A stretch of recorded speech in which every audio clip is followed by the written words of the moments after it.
Otra vez quiero aclarar lo de la casa de brujas, porque me parece que se tergiversa algo que es central en todo lo que estamos informando a raíz de todo lo que está ocurriendo con Alberto Fernández y todo eso. Acá no es una casa de brujas de quién se acostó con Alberto Fernández. Nos rechupa un huevo con quién se acostó Alberto Fernández. El tema es que lo hacía a expensas de nuestros impuestos, porque él utilizaba su poder y los sueldos pagados con nuestros impuestos para el plan Procrear de Alberto Fernández. Ese es el problema, no es casa de brujas. Pasa que muchas veces el recorte que se viraliza o lo que toma algún otro programa o algún portal se queda en la anécdota del encuentro sexual. Eso es lo menos importante de esto. Lo importante acá es justamente la arbitrariedad del poder. Si vos después vas a una oficina de ANSES y anda todo como el orto y el Estado no te devuelve el servicio que vos estás pagando, no es por casualidad, ¿no? Es por todo este tipo de prácticas que van degradando todas las instituciones y no es algo lejano a vos, te afecta a vos en el día a día con cada trámite que tenés que hacer. Lo contamos también cuando contamos lo de la profesora de geografía, que no necesariamente, por lo menos nosotros no lo sabemos, ponele que no hubo relaciones entre la profesora y el presidente, una profesora de un colegio privado, ¿qué conoció? ¿Qué le pasó el teléfono? Que el presidente, en lugar de estar ocupándose de nosotros, de la crisis en la que él mismo nos metió, le dedicó una reunión con el ministro de Economía de casi 2 horas y un tour guiado por él mismo por la Casa Rosada y la puso de asesora presidencial de él con un auto para que recorra escuelas y le diga a ver qué es lo que hay que hacer. Con la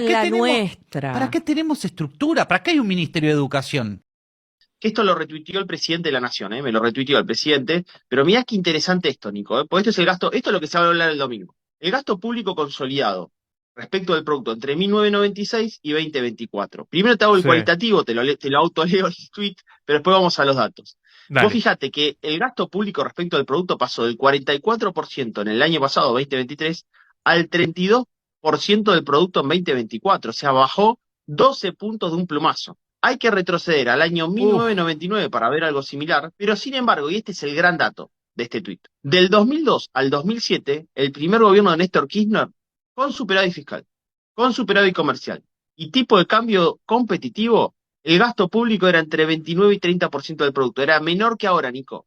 Pero pará, Quiere entonces decir- yo te hago una pregunta. Néstor, entonces, cuando se va en el 2007, entre el 2007 con Cristina y después con Macri y después con Alberto, ¿pasó del 30 al 44% del gasto de representación del PBI, el gasto público? Ojalá hubiese sido tan sano como vos lo decís. No solamente pasó a ese nivel de gasto, sino que se comió los stocks. Se comió las reservas internacionales, se comió la competitividad del tipo de cambio, se comió el superávit comercial y se comió el superávit fiscal. Lo retuiteó el presidente y es un dato de Gieral de la Fundación Mediterránea, donde ves todo el ciclo desde el año 1996, así que es digamos, una base representativa importante de lo que pasó en el gasto público respecto al producto. Y mirá la última, Nico, mirá el último año, que es 2024, ahí No, lo tenés lo que consolidado, bajó el cómo gasto bajó. público. ¿Sabés lo que significó el plan Platita? Hoy pregunté, le digo, dame datos Inflación. oficiales. Mira, escucha, en 2023 fueron 12 puntos del PBI en emisión, equivalente a 70.000 millones de dólares de hoy, generando 211% de inflación anual, con nafta congelada, con tarifas congeladas, con dólar congelado, el oficial. Y en el segundo semestre del año pasado, con Masita, se perdieron 10.000 millones de dólares de reservas brutas. Eso fue el plan Platita. Por supuesto, Y fue encima le el salió plan más. Platita, podés cotizar, es la cotización de la Claro. campaña de Massa. Ahora, si Rubinstein sabía que esto iba a ser un desastre, ¿por qué lo hizo? ¿Por qué no lo evitó? ¿Por qué no renunció? Pensó 48 horas. Sí, dijo, en algún momento pensé en ir, Ah, ¿no? Pensé claro, en sí, 48 horas. claro. Son Y dijo, 48 horas pero y si se me quedaba voy es un escándalo, sin el sueldo, dice. sin el chofer, Claro. sin los almuerzos, en plena pandemia, Alberto Fernández lo llamó al intendente de Mar del Plata, a Montenegro, y le dijo, me gustaría refaccionar la casa, pero a cambio te tengo que pedir algo. Magalí. A mí me dijeron que pidió ascenderla como directora. Ahora confirmo que es Magalí. Acá hay una diferencia. ¿Cuál? Porque acá estaba el interés de Magalí por la casa, que efectivamente terminó hecha.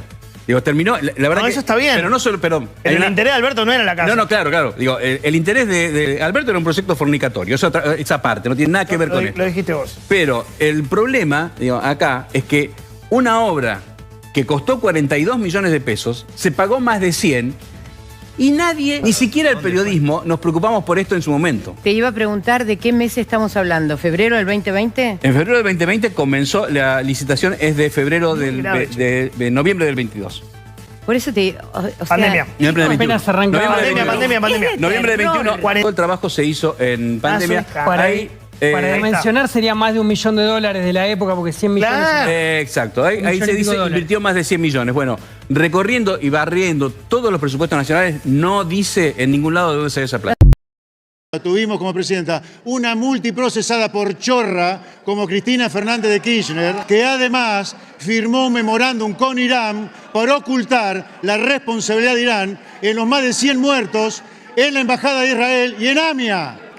Esa es la vicepresidenta Cristina Kirchner. Además, Diputado es el Moró, le ministro de pido por Economía. favor, diputado, Además, permita que diputado, escúcheme, por Moró. favor, diputado, Además, voy a seguir por favor, hablando. diputado, no Grite más. le está faltando el Cuando- respeto a toda la Cámara. Diputado Moró. Vergüenza da Moró, vergüenza. Quédate quieto que te va a dar un bobazo. Sigo.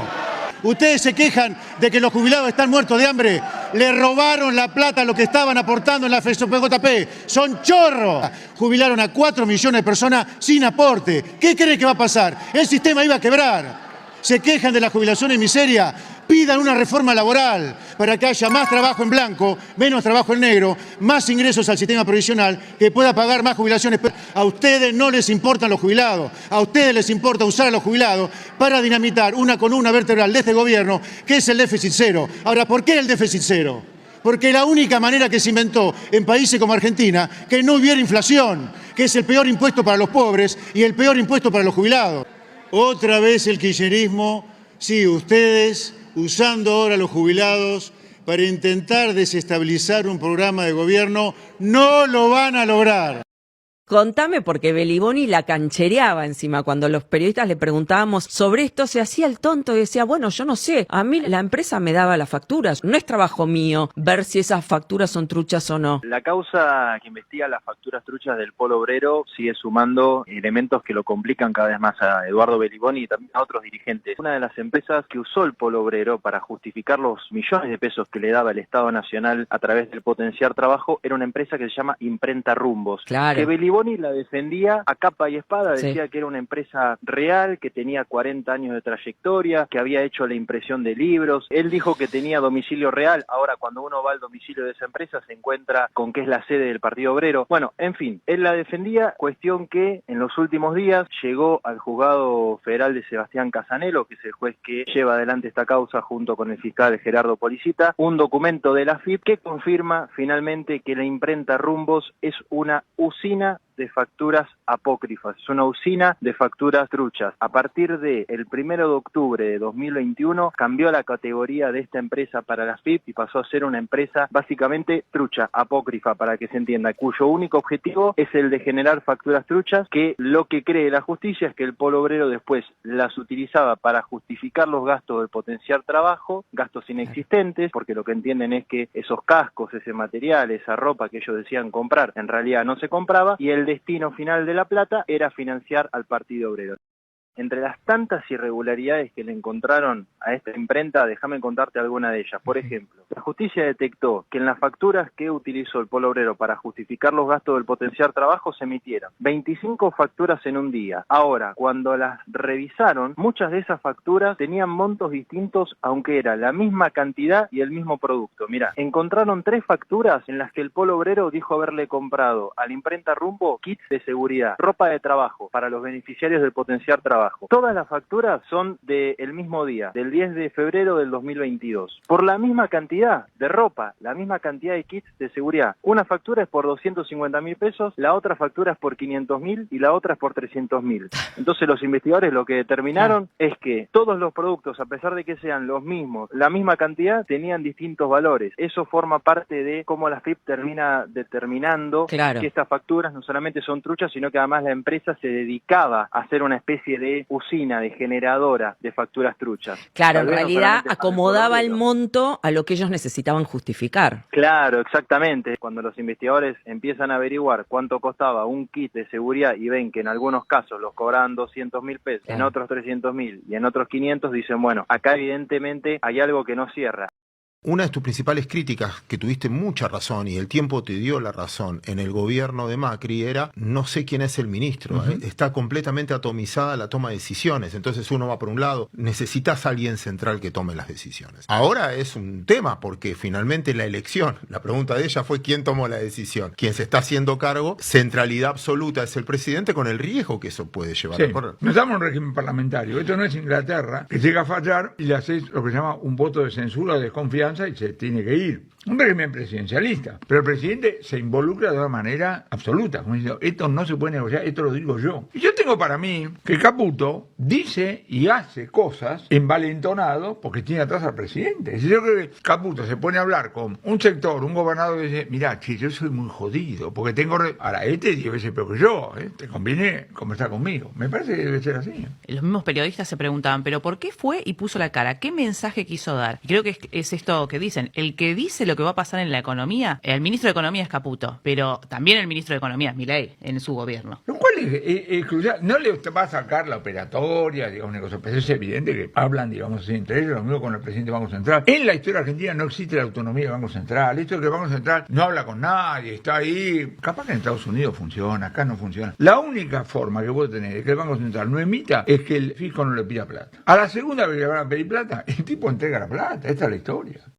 Las empresas hoy son más grandes que los estados. Nvidia, por ejemplo, por capitalización bursátil vale más que Francia. Pero, al mismo tiempo, la contradicción cuando ves a Alibaba de que nunca vas a ser más grande que el Estado, porque el Estado tiene el poder de daño. De decirte, por ejemplo, a Google ustedes se tienen que dividir y fragmentar, o a Apple en su momento tenés una multa por haber entrado al mercado de Irlanda, que era Comunidad Europea, y tenías un descuento impositivo. Como que en el fondo no se va a acabar eso. No, te puedo hacer cosas mucho más dramáticas, te puedo controlar las tarifas, puedo hacer lo que quiera, entre comillas lo que quiera, pero bueno, tiene consecuencias. Bueno, es un puntazo porque a mí cuando me preguntaban, ¿no? ¿Por qué los banqueros centrales verían bien a un jugador como Mercado Pago, Nubank? Tanto de izquierda o de derecha, es porque Mercado Pago, Alipay, Nubank, Ualá, todos estos digitalizan el efectivo, formalizan la economía y eso se traslada a mayor recaudación impositiva. Entonces, cuando yo miro, ¿viste cuáles son los riesgos regulatorios de las fintechs? Creo que al ser como el bueno de la película, al quebrar este oligopolio bancario, al bajar los costos del sistema y más aún transparentar la economía y generarle más impuestos al fisco, tanto regulador de izquierda o derecha lo ven con buenos ojos. Por eso creo que también ahí hay una ventaja o desventaja posible para la gente que usa Alipay, que el Estado chino ve absolutamente todo lo que compran, hacen, meten, sacan, absolutamente todo.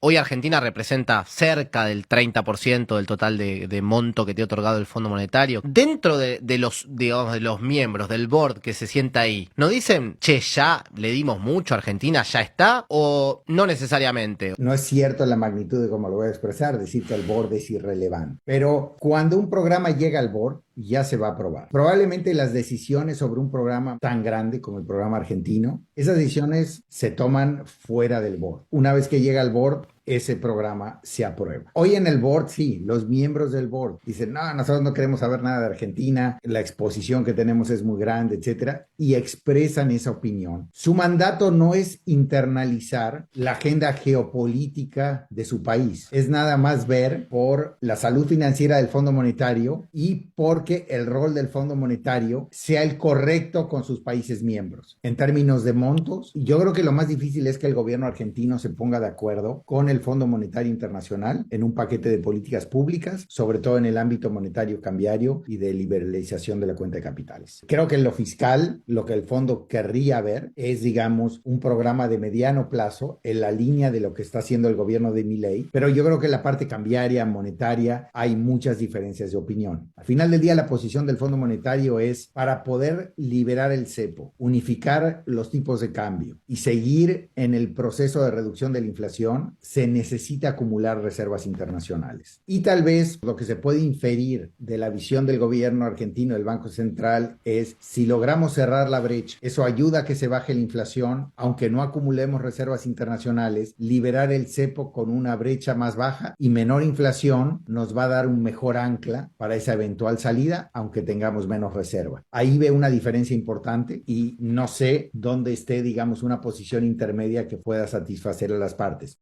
se va a cobrar en dólares, presidente. Es un escándalo y por eso usted no me dio la palabra. Y es una arbitrariedad y le pido que no lo vuelva a hacer y que su barra, que ahora viene acá a insultar a los diputados, pues me estaban recién chiflando, me estaban chiflando desde la barra, sí, para defender un veto presidencial por 15.000 pesos a los jubilados. Entonces es un escándalo. Lo que hizo Galimberti es un escándalo y usted lo avala, presidente. Muchas gracias.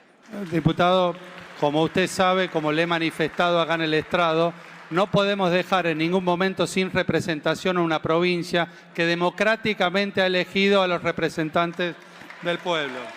Vamos a traer una advertencia hacia el vocero presidencial. Diputada, se agotó el tiempo, diputada. No, no se me agotó el tiempo, porque usted me quitó tiempo antes. Y después le volvió a dar los 5 minutos y lo puse en 5 minutos. No me interrumpa. Diputada, no me interrumpa, diputada, el que preside soy yo y usted tiene que cumplir con lo que le digo. Concluya, por favor. Concluya, por favor. Se ha excedido el tiempo acordado. Perfecto, no me interrumpa. Quiero ser clara con relación... Ay, por favor. Menem. Diputada, es que tenemos que cumplir, nos pusimos de acuerdo todos acá y yo le he dado los 5 minutos y le he vuelto a poner el reloj en 5 minutos. Por favor, le pido, seamos coherentes. Termine, por favor, con su alocución. Gracias, diputada. Presionado por la barra que tiene de aquel lado. Por favor, le digo, dirija esto con personalidad, señor presidente.